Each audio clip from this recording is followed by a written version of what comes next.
This video was made possible by our supporters over on Patreon. Pledge today and receive all kinds of special perks. Link is in the description.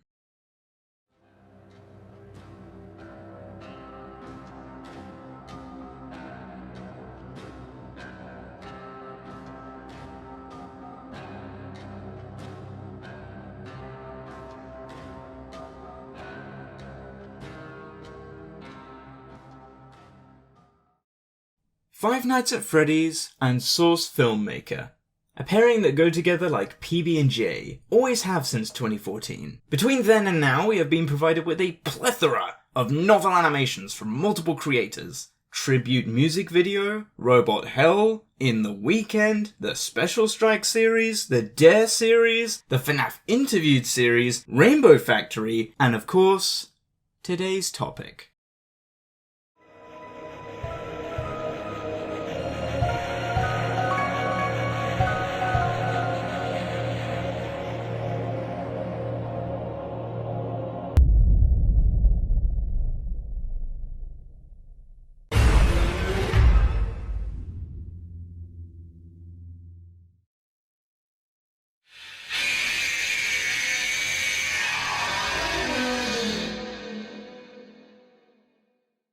What you just saw was a teaser video made in 2018 for a Source Filmmaker Five Nights at Freddy's series from a channel that goes by the name of Derpy Horse 4.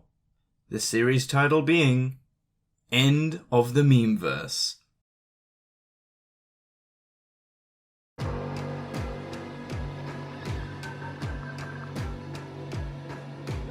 The year was 2020 when the Memeverse series officially started. Currently 2 episodes out of 6 exist, and it is great. The series follows the cast of Five Nights at Freddy's trying to survive in a sort of post-apocalyptic world, where fellow animatronic characters, once meme templates, are now set to new purpose under the control of either the new demon form of Derpy Horse, or perhaps something more supernatural beyond our understanding that's posing as him. After the first major attack from Death Horse, as he's been dubbed, and his mind-control fleet of FNAF characters, the survivors manage to escape and make a plan to find anyone else around the land who hasn't been corrupted yet. All except for Dee Dee. She sees the good in everyone and ventures out to the fortress of Death Horse to try and get on his good side, only for him to immediately hit her with a dose of reality, and after given a change in her physical appearance and a magic staff, has her converted to the dark side. Somewhere distant in the land actually do lay more survivors, led by Maskless Chica, all of which reside in a fortress with some significant technical advances compared to the first fleet of survivors. Both teams end up crossing paths attempting to storm the base of Death Horse, only to lose more than they gain. After the good guys retreat back to the fortress, they realize they are definitely going to need more help to take down Death Horse after seeing what he's capable of, despite him implying he barely put in any effort to win against both teams. That was ridiculously easy. This is just a brief summary of End of the Memeverse, at least as far as the first 2 episodes go, because I don't want to spoil every little detail it has to offer. I implore you to check it out. It is without a doubt one of the highest quality SFM series of this time. From the world building, to the action, to the voice acting, to the character dynamics, everything about it screams passion. Derpy very much cares about making this a good series, and this is evident from stuff like the BTS video following the 2nd episode, when he mentions the criticism it got. I know that there's been a lot of criticism about episode 2, and I want to say that I hear that, and honestly I'm in agreement with most of it. Like, the plot I'm really not that proud of, but Cut Me Some Slack, I wrote that when I was 16 years old, so that's just part of what happens when you spend 2 years working on a project. It becomes outdated. He goes into a little detail about how the plot, voice acting, etc., though could have been better, is the best that it could have been at the time, and is currently working on the plot holes left behind with a 3-part origin series to make Memeverse, well, make more sense. Again, Derpy showing he has a genuine care about the series and wants to provide the audience with quality over quantity content. So from all of that, you'd probably think that Memeverse is pretty cool, huh? And it is. But you know what isn't cool? Plagiarism. Blissfully taking hard work, carefully coordinated and thought out by someone else, and displaying it as something completely original, while taking all the credit for everything. So in this case, if you ever wondered what a watered-down, poorly written, horrifically realised End of the Memeverse knockoff looked like, look no further than the channel of Edge Death Horse 4 that hosts the SFM Multiverse series, End of the Multiverse Madness. End of the Multiverse Madness is something else entirely. The long and short of it is, basically any love and dedication established in End of the Memeverse is just non-existent here. The story is a meandering and muddled mess. The lack of consistency in the mere 30-minute runtime is astounding. The amount of comparisons you can make to the point where scenes are carbon copies of Memeverse and beyond is jarring. By that little opening alone right after Memeverses, End of the Multiverse Madness sounds pretty bad. Well, let's try and piece together the story of whatever the heck is happening here, and see how well it fared in its execution. Shall we?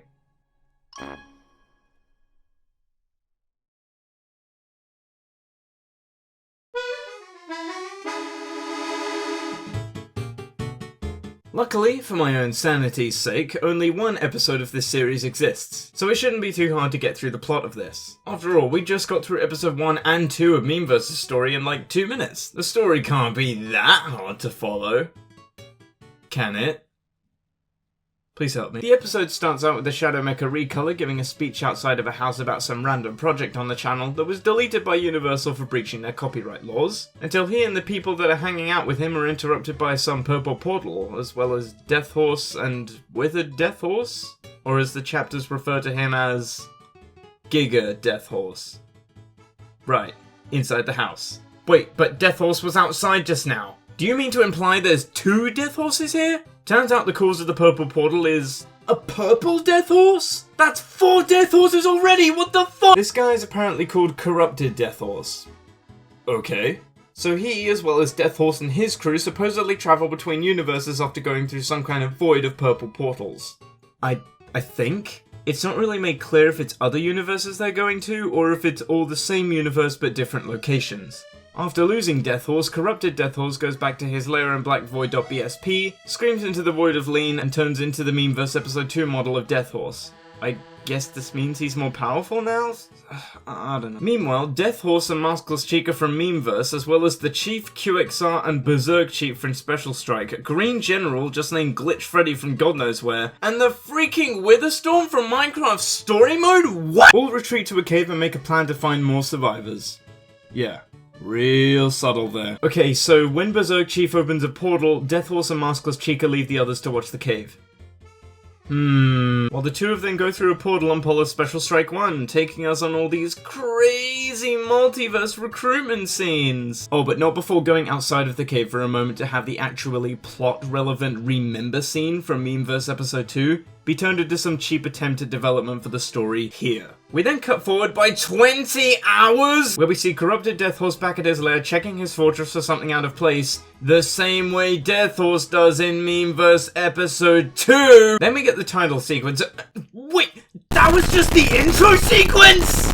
Edge, you are not Avengers Endgame! That was 6 minutes worth of a 30-minute video! Why did you hold off the intro for that long? Would it not have made more sense to have the title appear after the purple portals in space scene, at least? Or even after Corrupted Death Horse transformed into a second form? Right, so after the title sequence, we go back in time to the literal opening of the video where Death Horse and Giga Death Horse are about to see them as a selection of purple portals in space. Chief is still with the 2 of them, so I guess he stayed behind for some reason. Probably because the plot demands it or something. But oops, that's not the case because we saw Chief go with everyone else earlier. As these 2 are down here, everyone else is already in the portal. What is with the inconsistencies here? A Witherstorm then emerges from the portal and attacks them. They're all doomed. Yay! Death Horse kills the Witherstorm and everyone does the Hilda Giant leap thing into the portal, which doesn't add up with the scene from earlier because where's the other Death Horse and also Giga Death Horse?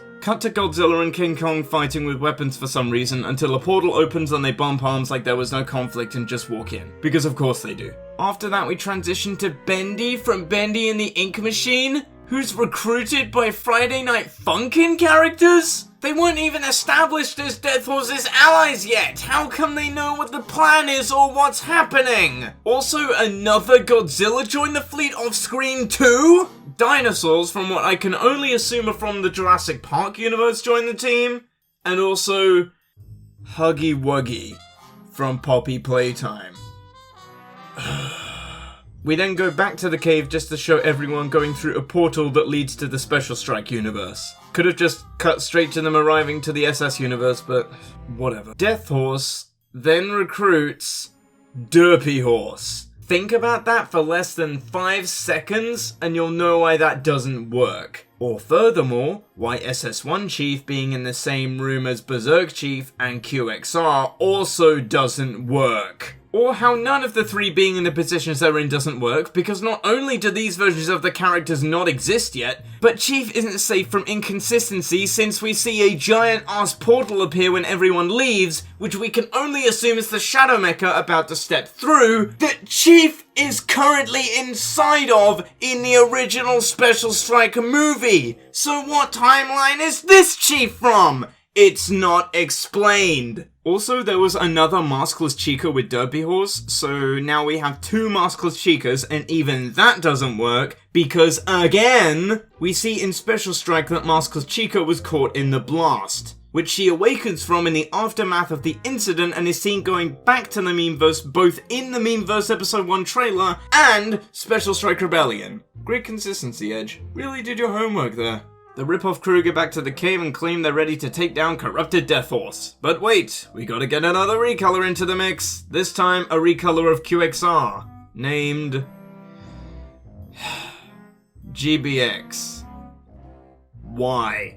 He and corrupted Death Horse discuss that they're also ready for the war and alert the Witherstorms, which I guess is their equivalent of the Shadow Army then? But wait a moment, if that's the case, why is there a Witherstorm working with the heroes and hiding out with them in the cave? It's not battle time yet though, we have a flashback first, where corrupted Death Horse is attacking some random neighborhood, Obese and Shadow Man are here for some reason, and this green and white rabbit guy escapes with Meta Knight to a warehouse and has some kind of dark vision of the future where he and his friends are killed by Mecha Godzilla Death Horse?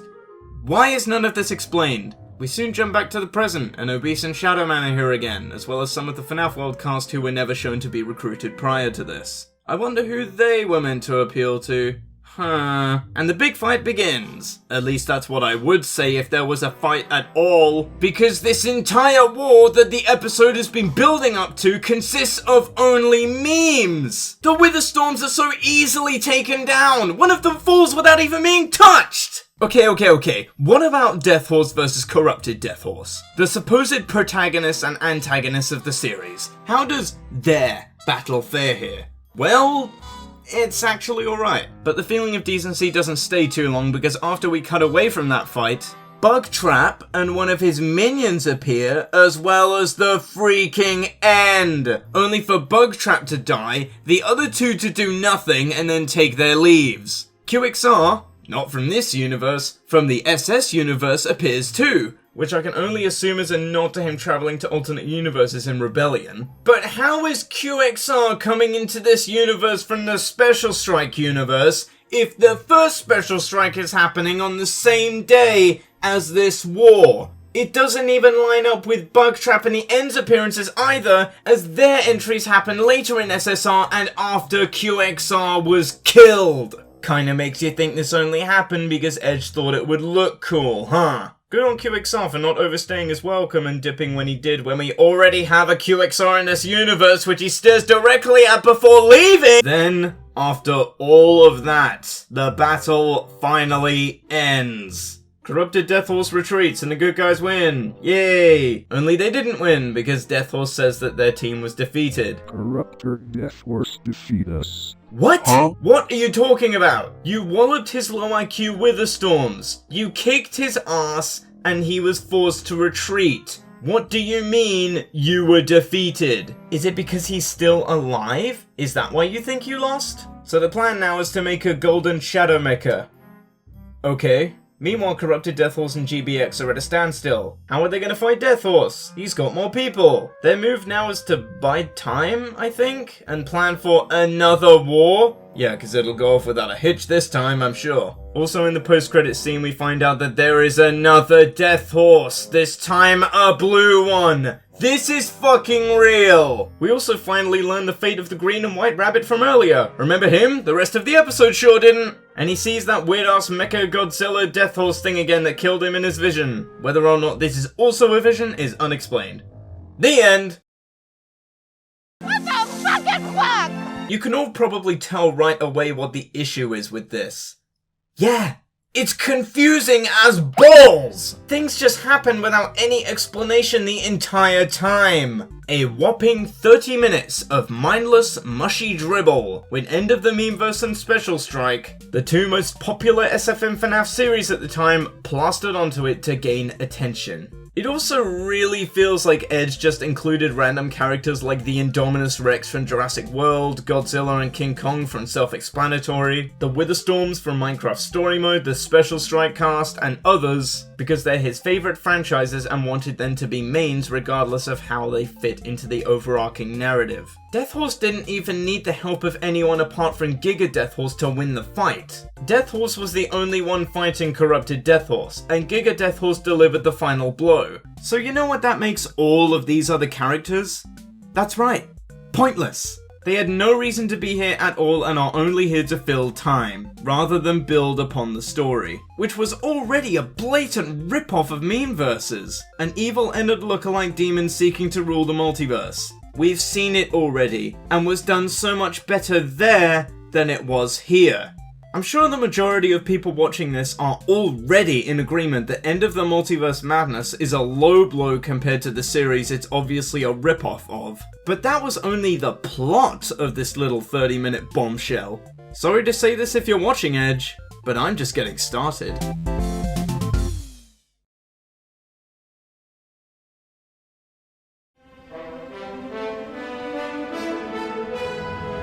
Before we get into the major problems of this thing, I want to mention one thing that I thought was genuinely good. I know, kinda shocking that despite everything we just went over with the story, I have the audacity to say that there's something good here. I'm gonna level with you all before we get into this and inform you that there really is only one good thing here. I watched this godforsaken animation over and over and over and over and over again to try and find anything else besides this one thing that I thought was worth mentioning, but I couldn't. However, it does make this single piece of good stand out pretty well. What was the one good deed in this cavalcade of view bait, you ask? Let me tell you. Death Horse versus corrupted Death Horse. Yeah. The singular element of the entire ordeal that makes me see anything other than red. Despite the animation overall not being that good, and throughout this entire thing we can tell Edge doesn't know what the hell the particle system is, I can see that he put everything that he could into the screen time these two got when duking it out in the air. And it shows. The camera work was pretty good, the animation was actually well done, and the pacing was perfect compared to the rest of the episode. Like, look at this! God almighty! The summoning of the staffs is without a doubt one of my favourite parts of the whole fight. It's so epic! It's like a money shot! And when corrupted Death Horse dodges them all and then catches the last one with a glare in his eye, damn! The punching animation here was really good. Then Death Horse strikes him down and watches him fall, and corrupted Death Horse recovers and the music syncs up perfectly. There was a good range of timing here.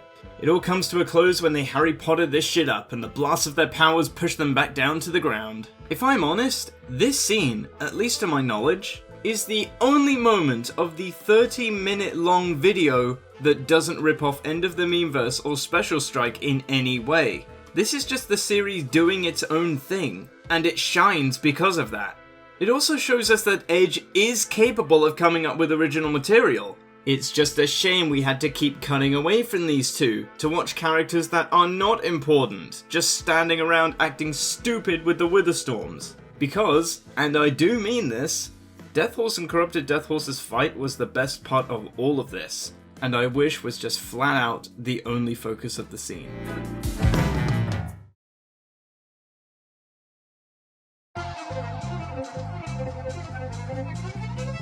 Alright, time to get into what we all came here for. To hear why End of the Multiverse Madness stinks like fresh dookie! Number 1, the majority of the runtime is plagiarism. Best to start with the obvious here. I'm sure that many of my writer fans will agree that no matter how bad a production is, a good script is its biggest redeeming quality, and in some cases can save a bad production altogether. However, that is not the case with End of the Multiverse Madness. Rather than coming up with an original story and characters, it instead chooses to copy and paste what we've seen prior in Memeverse and more. You can refer a good chunk of this back to the Memeverse series, or even the Special Strike series. In fact, to help validate that point, here's a list. A flashback at the start of the episode showing the main conflict of the series getting started before skipping forward to a more recent time. The first good look of the conflict we get is a big scary portal with nightmare animatronic arms reaching out from behind in the sky. The villain losing track of the heroes once they flee his presence. Lost them. Did you seriously lose them? The villain taking on a second form that incorporates a model update. The heroes retreating to a cave after their first meeting with the villain.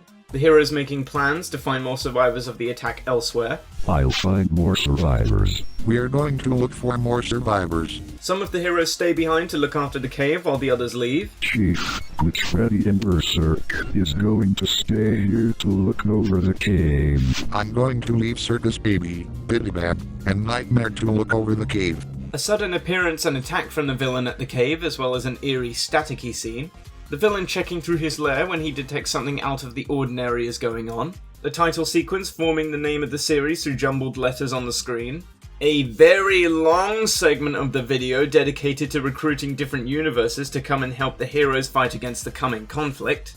The villain infiltrating a small area and attacking those inside, as well as taking place in the past due to the villain not being in his newer form yet. A dark vision of the future implying what a character thinks will happen to their friends if the mission to vanquish the evil afoot fails. A quick one-liner before a fight scene goes down. It's time. It's time. Awaiting the arrival of the enemy and their army in an open area. Characters fighting alongside meme sound effects or quips. The villain being victorious in a fight but letting the heroes survive and escape anyway. The heroes go back to base and come up with some kind of plan B. The villains watching over the heroes and what they're doing from a screen. And a post-credit scene revealing a new design for the villain that will show up some point later in the series. That's 20. Count 'em. 20 times this one episode alone stole from Memeverse and Special Strike. 24 if we're gonna get nitpicky and include the campfire scene, the silhouette of the villain over the heroes upon his arrival in the forest, QXR travelling to a different universe, and the "my story is just beginning" crap. My story will rise soon. This story, my story, is only just beginning. It's just store brand Memeverse. Like it got a supreme budget cut or something. Also, why is the audience treated as if they already know who every featured character is? I mean, we obviously know who they are because we watched End of the Memeverse and the Special Strike series, but to those of us who haven't, we'll just be completely lost on who anyone is the entire time. Edge actively stole from Derpy and Hottest here because their ideas worked, and thought that if everything was exactly the same, then this would be just as successful. But there's reasons why those projects do work and Multiverse Madness doesn't. First of all, neither of them plagiarized anyone. I think that's pretty important to mention. They had actual build-up to a much bigger story, and didn't just dive headfirst into a 40-something minute long video from the get-go, because if they did, everything that happens wouldn't make sense and the audience would be completely lost. Which is exactly what happened here. Number 2, the writing is atrocious and the characters are stupid. Shocking when the majority of events that unfold here are stolen from well-written projects, Edge still managed to somehow mess up the writing in anything the characters do throughout. Characters seem to either ignore events that are happening completely so that the plot can happen, or end up doing stuff that brings it to a grinding halt. Why did corrupted Death Horse let Death Horse and the others escape at the start in a purple portal subtunnel scene? We know after he says, "I lost them," that they were the ones he was chasing, so what's stopping him here when a long period of time was passing and neither him or Death Horse's team were doing anything? And also, how did you lose them? The area you lost them in is tiny. You would have at least seen one of the people you were after enter a portal so that you could give chase, so why did you just go into this one instead? In fact, you did see them! Right in front of you! Clear as day! So why aren't you attacking them? Oh, it's because we need the cave scene like Memeverse Episode 1 and Corrupted Death Horse has to be given a model update like Memeverse Episode 2, alright. How are characters like Maskless Chica and Death Horse, or Obese and RXQ, or other miscellaneous characters on the same side despite having no prior interactions with each other allies at all? When we've already seen in their source material that they literally want each other dead. Oh, they're working as a unit because the idea of it is really cool and just had to happen regardless if it made sense or not. Got it. How come for scenes that are meant to be plot relevant, memes are just thrown in willy-nilly for no discernible reason and do absolutely nothing to help the situation at hand? Oh, because memes are just so goddamn funny and was mandatory because, again, Memeverse did it, so if it's done here, then that'll make this series good too, of course. Why did none of the recruited characters actually serve a purpose in the plot or the big fight at the end? The Indominus Rex literally could have eaten Corrupted Death Horse in one bite if it wanted to. King Kong and Godzilla being the sizes they are could squash Corrupted Death Horse or just blast him with Godzilla's atomic breath. They would have won easily if that happened. Oh, we scaled down Godzilla in the battle scene because being massive would have made him OP, thus being able to kill Corrupted Death Horse in a single hit and stop the series from happening. The Indominus Rex fights some random Witherstorm minion, so obviously he couldn't have helped out at any point at all. And King Kong just isn't present for the battle whatsoever. Yeah, because that makes sense. Why do characters that had literally nothing to do with anything show up out of the blue for 5 seconds and then just leave? Bugtrap shows up in the big battle even though this isn't his fight, then a Witherstorm kills him, that's it. The End shows up, does nothing and then leaves. QXR shows up, does nothing and then leaves. And GBX expresses how excited he is for the war only to not show up during the fight and nothing else is done with him. Oh, that's because these appearances feature private models and just had to be shown off so Edge could flex to the people in the audience who don't have them. How innovative. Why was Endstone Productions present in the opening scene despite him having no importance in this series at all? Oh, it's because Edge had beef with Endstone at the time and just had to include him getting unfairly put down here as a way to say, "Lol, I don't care about your opinions on my borderline racist comments towards you and others online. Get dunked on, loser." This has less to do with the awful writing and more so shows off Edge's unprofessionalism. It's really petty and could create a lot of controversy for Edge. This didn't need to be here. Edge, if you really don't care about what Endstone has to say, wouldn't it be smarter to not animate your hate towards him? Because all that does in the long run is make you look bad, doesn't it? And now for the one I think is the worst of all of these. Why did Death Horse spend so much time going from universe to universe recruiting people if he was already clearly strong enough to handle Corrupted Death Horse all on his own? Nobody helped you! Why did you waste so much time wandering the multiverse for help when you didn't need it? Is it because you needed somebody to distract the Witherstorms? If so, then you're basically getting people who aren't involved as pawns to set out in the front lines. Do you not realize how damaging that is to your character? It doesn't make you look like a hero, it makes you look selfish. You brought in innocent people as distractions. You are a terrible leader. Corrupted Death Horse isn't even a stranger to idiotic decisions either. He barely works as a villain. His whole shtick is to just look scary and kill some random one-note character that wasn't important to anything. That's it. Contrast to the actual Death Horse from Memeverse, who is this otherworldly entity of chaotic and demonic power that plays mind games with his victims. Instead of killing them, he lets them go free, but not because it allows the series to happen and plan for just another war, but because it's established that in episode 1 he could see into the future by him saying, "I know when and how you will die." Or how in the transmission teaser, he talks about Dee Dee, mentioning that despite the fact she's under his control, Death Horse knows she's going to turn her back on him at some point. I put her back in place, for now. But I can still feel her soul growing further away from my grasp.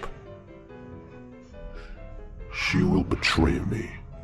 He doesn't kill his victims or take specific survivors under his control even when he has the opportunity to, because their freedom plays a big part in his master plans, whatever they may be. He's also not fearless and sometimes runs from a fight, like when Spring Bonnie tried to blast him with a ray gun in the soup store and was quick to flee. He isn't some all-powerful, OP, immortal bad guy like this store-brand purple knockoff is. And it's hinted at that there are other characters who may already know this. Death Horse in Memeverse has a lot of bite to him. There's so much more going on with him that meets the eye that we don't know yet, and that is what makes him a good villain.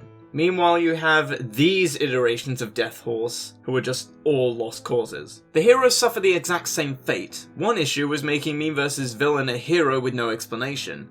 Like, we've seen Death Horse hates these guys? Why is he fighting the evil when he is meant to be evil himself? As well as QXR, Chief, Berserk Chief, etc. They're all the same character. The goody two-shoes that see the good in everyone and want to overcome the bad going on. This is something Memeverse does, but it worked because the chipper always sees the good in everything character there was brought down a peg and shown by the root of all evil they thought they could reason with that isn't how this world works. Looking back though, I can admit that some of the writing of Memeverse isn't that great. Like the door being conveniently locked the moment Nightmare Foxy leaves the camper van, Death Horse getting cut off during a monologue, Nightmare knowing who Death Horse is without any prior exposure to him, the pre-Memeverse playlist no longer counting to that point according to Derpy saying it's no longer canonical, the dragging on of Dee Dee's transformation, the reveal of Chica lying to her team about being the hero of Special Strike, Withered Freddy being a grouchy asshole the whole time, which the end of episode 2 actually seemed to show signs of fixing, and how a lot of the humor relies on quips or memes. Those are just a few issues, but calling back to the episode 2 behind the scenes video again, Derpy mentions that those were just a byproduct of those episodes being written when he was younger, and running by the cliches. Something he wants to improve upon moving forward. Take notes, Liam Vickers! But it didn't matter when Memeverse had odd moments or weird writing choices like these because they didn't appear often.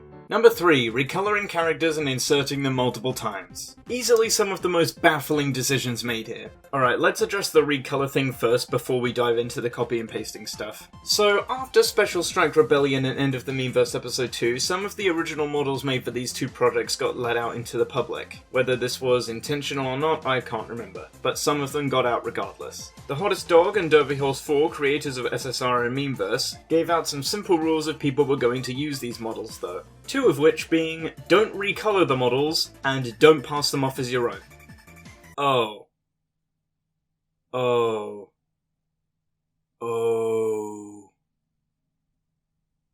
Seems Edge didn't care and just broke the rules anyway, because following rules is too hard. He wanted to take full advantage of this opportunity and not only go against the creator's rules, but crush them under his foot in the worst way possible. For some reason, there are 5 Death Horses in this series just from this first episode alone. Holy shit. The first one is just Death Horse, another is Death Horse. Yeah, Edge really thought outside the box with that one. Another is Giga Death Horse, who is the sidekick, I think, of Death Horse number 2. The next one is Corrupted Death Horse, the main villain. And the final Death Horse doesn't have a name. The only difference he has from the others is that he wears blue instead of purple or red. Wow, that must have taken so much effort. He's likely going to be on the good side as we first see him in the Hero's Fortress and the post-credits scene. What is the point of inserting the same character 5 times? You know how confusing that is? You could cut Death Horse 2, Giga Death Horse, and likely the Blue Death Horse if he's going to be anything like those two are, and not lose anything in the story at all. Why using this many versions of the same character was a priority, instead of using any of the cast part of FNAF's already monumentally large cast list in their place instead, I'll never know.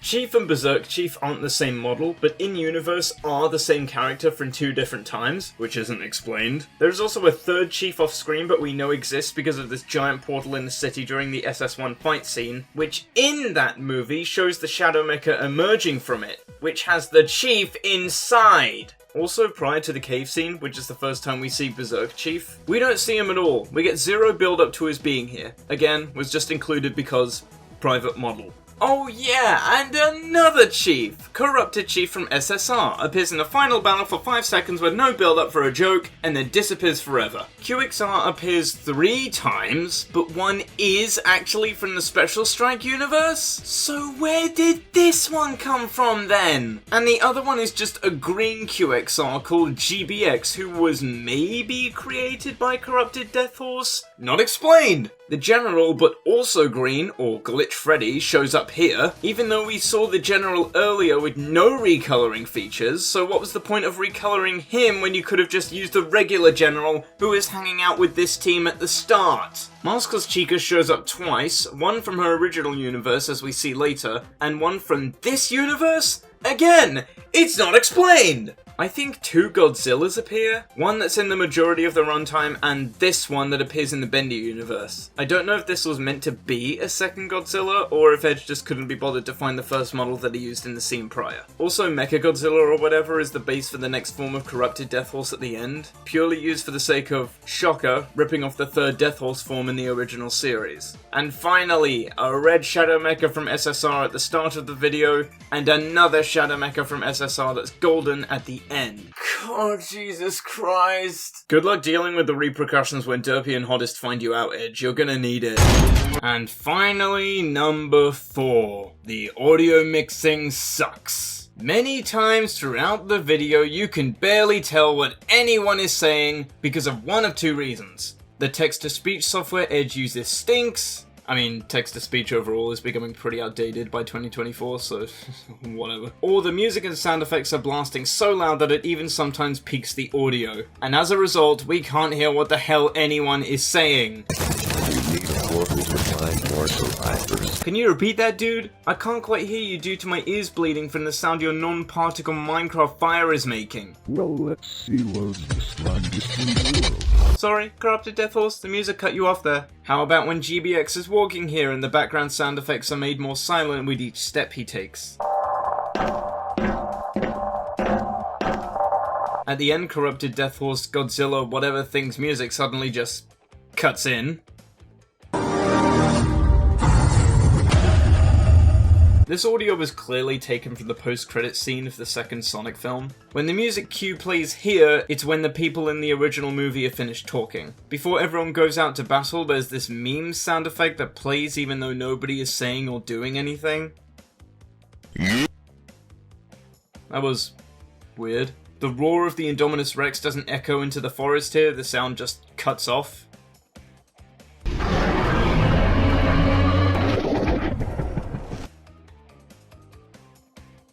And there's plenty more examples of this to be found throughout. And it just breaks the immersion. There are other issues, of course, like the ridiculous lighting choices in most areas and the god-awful animation that is not fit for a project on this scale, and the 18 videos worth of promos for the damn thing as he was working on it. Good lord. Dude basically released half the project before it came out officially.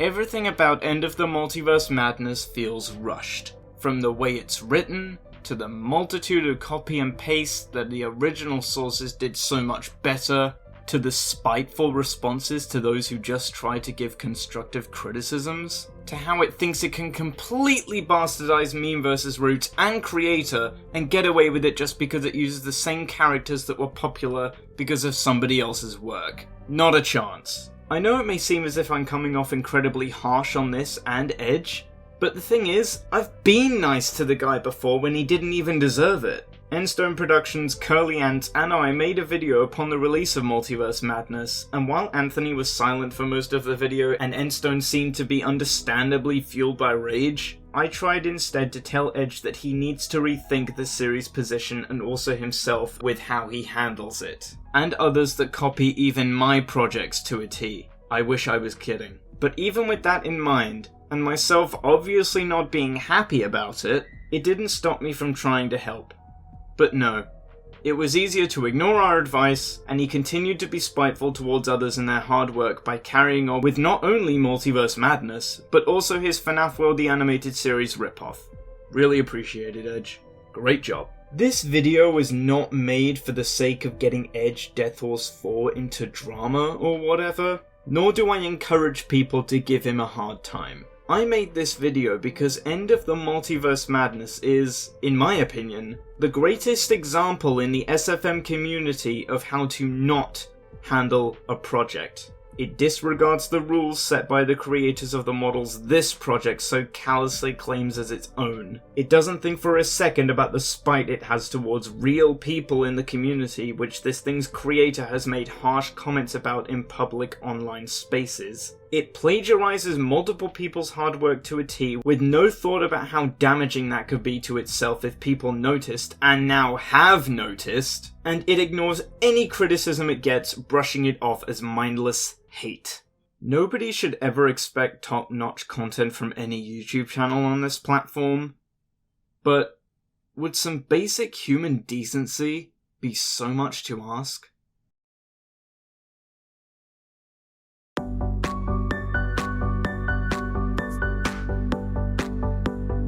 After a less than stellar release of Multiverse Madness' first and currently only episode, Edge seems to have gotten right back to work with its second installment, 3 days after the first episode released. Have we learned nothing? 5 promos for the second episode stand, and the latest made 9 months ago. Edge seems to have, at least for now, abandoned MM and has instead moved on to another plagiarized project, this one being of FNAF World the Animated Series, titled Death Horse and Friends The Adventure Series. No, Death Horse and Friends The Series Explore? What? Why change the name? That won't stop it from being a knockoff. But hey, at least he's making a decent amount of views from skibbity toilet content. Those views may look pretty, but your future in SFM creation, Edge? Not so much. Meanwhile, Derby Horse 4 is currently working on the end of the Memeverse Origins series before the release of Memeverse Episode 3, and the hottest dog is overseeing the progress of the Special Strike 3 Return of the Anomaly, led by Jaspag, I hope I pronounced that right, formerly known as SMP-73. Can't wait guys, keep up the good work. You know, most online projects that I take issue with nowadays, like murder drones for example, can be done well if approached right, and even when it's not, their issues can be fixed. But I'm gonna level with you all. I don't think there is any way anyone could fix Multiverse Madness. It was doomed from its conception. There is only one way this complete and utter dumpster fire of a series can be fixed. Only one way it can be reworked into something good. And you wanna know what that would result in? It would result into something that's already been done. AKA, end of the Memeverse. Right back to square one.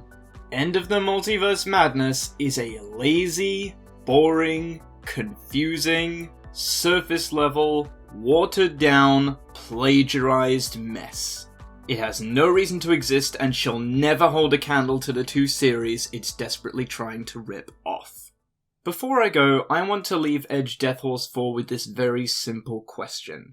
Are you finally going to learn from your mistakes and wrongdoings because of everything presented in this video? Or will you choose to continue walking the path of selfishness and blissful ignorance? The choice is yours.